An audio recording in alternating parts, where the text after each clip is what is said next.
So மலையாளத்துலேயும் சரி தமிழ்லேயும் சரி தமிழில் மலையாள படம் பார்க்குறவங்களுக்கு ஒரு ஹை எக்ஸ்பெக்டேஷன் மூவினா அது பாபநாசம். அதாவது அது எங்கேருந்து வந்துச்சுன்னா மலையாளத்துலேருந்து தான் ரீமேக் பண்ணாங்க. சேம் டைரக்டர் தான் ஜித்து ஜோசப் தான்.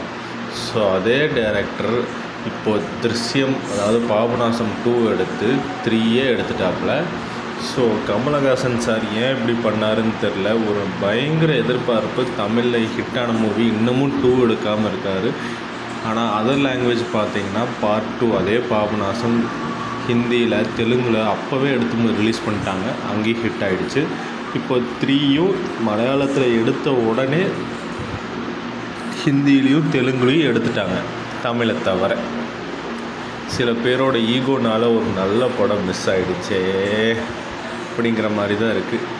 ஸோ பாபநாசம் 3 அதாவது ஆக்சுவலாக நானே 2 பார்த்திங்கன்னா அந்த எம்எக்ஸ் பிளேயரில் இருந்துச்சு, ஃப்ரீயாகவே பார்த்துக்கலாம்.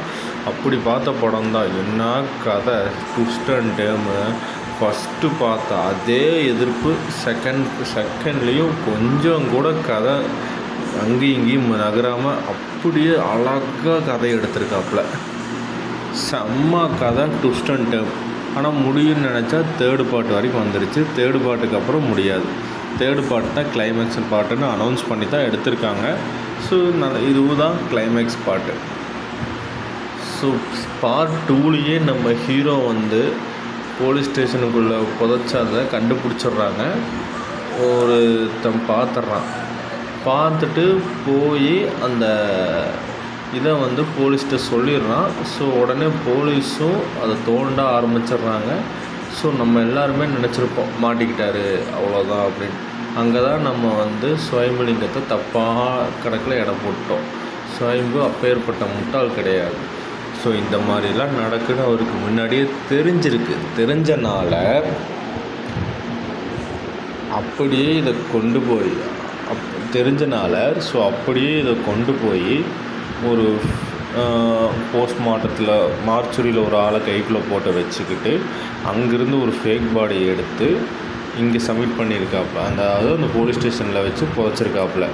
ஸோ டிஎன்ஏ டெஸ்ட் பார்க்கும்போது யாருன்னு தெரியும், இது வேறு ஆளுன்னு தான் தெரியும்.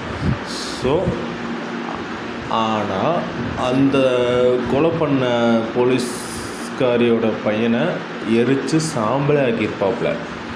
ஸோ அது யாருக்குமே கிடைக்காது. ஸோ மறுபடியும் இங்கே எல்லாருமே தோத்துடுறாங்க. ஸோ இந்த போலீஸ் இது நாள் வரைக்கும் 2 பார்ட்லேயும் சொன்ன கதை ஒரு புக்கிலிருந்து வெளியே வந்ததாக